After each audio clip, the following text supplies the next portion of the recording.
Angela and Marcus Titus were thrilled to learn they'd be having a baby. I was excited, because I was going to have a son. I knew it was a boy. But Angela developed preeclampsia. Her high blood pressure could pose a serious danger to the unborn baby.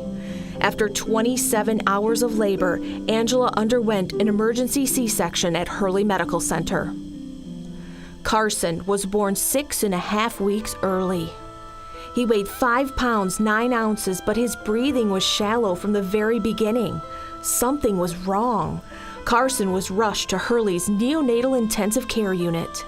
We were comfortable, though. We picked Hurley for a reason. They have the best NICU in the area, and we knew we would be in good hands if something did happen. It was later that evening, and they wheeled me down, and I got to see him. And I remember sticking my hand in his little incubator and holding his little hand for a moment, and then we had to go back. Carson was put on several different devices that delivered a mixture of air and oxygen to him, but he finally had to be put on a ventilator. He needed this life-saving device because his lungs weren't developed, and he couldn't breathe on his own. Carson's condition worsened every hour. Scariest moment for me was the following Saturday. Every day, Tuesday, Wednesday, Thursday, Friday, he had gotten worse, and when you didn't think it could get worse, he got worse.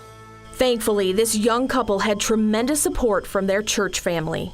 Before services started, our pastor went up and he took a minute to tell everybody what was going on and that he just wanted to have a special prayer service and pray for Carson. And, of course, this was the time every day he was getting worse, and this was at his ultimate worst. Within 15 minutes, something remarkable happened. On his own, he ripped his ventilator all the way out of his mouth. First thing that popped in my mind was he wasn't gonna make it, And we ran into the room, and I heard him cry for the very first time, and it was the most amazing sound I ever heard. And the nurse just put her hand up and she said, "He's breathing on his own."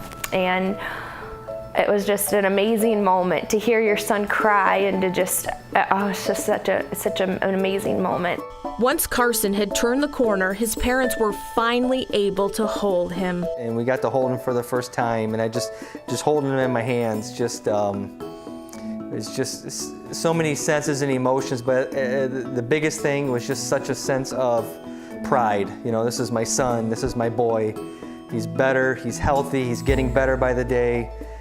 They'll do what it takes. They save babies' lives. The Titus family appreciates the little things in life, including spending time together. Lillian and Isabella are wonderful big sisters. Miracles happen, and it was an amazing feeling to know that he chose our son to be a miracle, and we're so grateful. We're so grateful for that. Carson Titus is truly a miracle.